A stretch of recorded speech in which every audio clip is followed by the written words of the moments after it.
Hi guys, it's Mrs. Kranz again. Okay, so I know that every time I read you a book, I say that this is my favorite book, but this is actually my favorite book.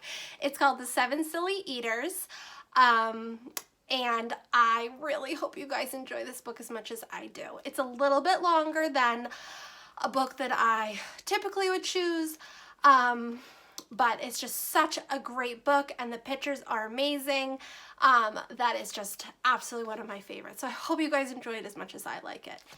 Okay, and I think I figured out that if I read it like this, you guys can see. Okay. Not so long ago, they say, a mother lived just like today. Mrs. Peters was her name, her little boy was named the same. Now Peter was a perfect son in every way except for one. When Peter was just 1 year old, he did not like his milk served cold. He did not like his milk served hot. He liked it warm, and he would not drink it if he was not sure it was the proper temperature. But Mrs. Peters did not mind. She was a mother sweet and kind, and when his milk spilled on the floor, she patiently prepared some more. She'd take the bottle from the shelf and chuckle softly to herself, "What a silly sort of eater is my darling baby Peter." When Peter had not yet turned 2, another baby, sweet and new, was born, dear Lucy, small and fair, with big blue eyes and curly hair. But long before this child was grown, she had opinions of her own, of what she'd eat and what she'd not. She hated milk, both cold and hot, and warm was worst of all. Instead, whenever Lucy dear was fed, she bellowed for pink lemonade, not from a can, oh no, homemade. Okay, so there's going to be a pattern of Mrs. Peters having all sorts of kids, and they each like certain foods, so we have to remember them. So first is Peter, and he likes warm milk. Then there's Lucy, and she likes pink lemonade. So let's keep reminding ourselves as we go.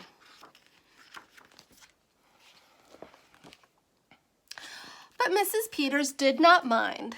She'd squeeze each lemon to its rind while mopping milk up from the floor and patiently preparing more. She'd take the lemons from the shelf and giggle softly to herself. What a silly pair of eaters are Lucy dear and Peter Peters. Now Lucy grew and Peter grew till he was 3 and she was 2. And who was 1? Why, little Jack, with eyes so brown and hair so black. A happy baby, never cross, but all he'd eat was, try to guess, applesauce. Peeling apples by the pound, Mrs. Peters faintly frowned. She'd take the apples from the shelf and murmur weakly to herself, what a silly bunch of eaters are Lucy, Jack, and Peter Peters. Peter, Lucy, and young Jack had another brother, Mac.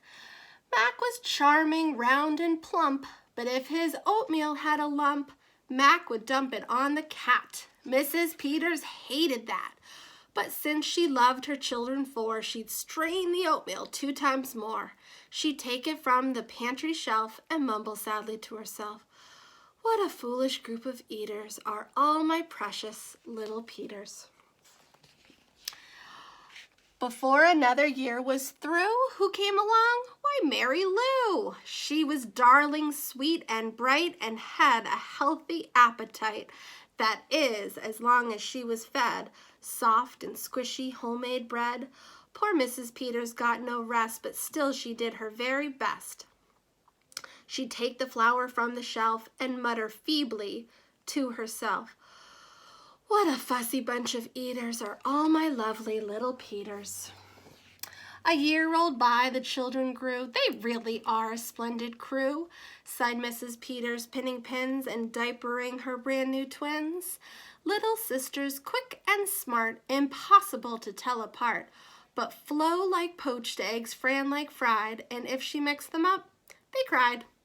tired to the very bone. Mrs. Peters groaned a groan. She'd take the eggs down from the shelf and whisper weakly to herself, "What persnickety young eaters are all my 7 little Peters." Now time went by, as time will do, and as it passed, the children grew. The problem was that as they grew, their appetites kept growing too, but not their choice of what to eat. Each child continued to repeat. They wanted what they had before. The trouble was they wanted more.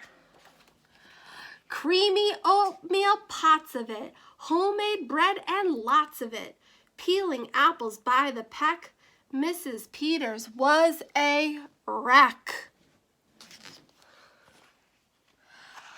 She wiped her brow and heaved a sigh. Another year was passing by. In fact, she realized with sorrow, her birthday would arrive tomorrow.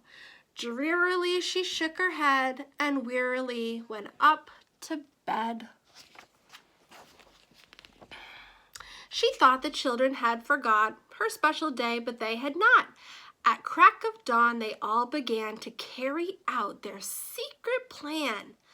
Mrs. Peters would be fed a birthday breakfast in her bed, a breakfast made of all the foods that kept them in such happy moods. So while their weary mother slept, down the stairs the children crept, and from the cupboards and the shelves they helped themselves. Cheerfully they chopped and stirred, preparing what they each preferred. But, that's where we know there's going to be a problem.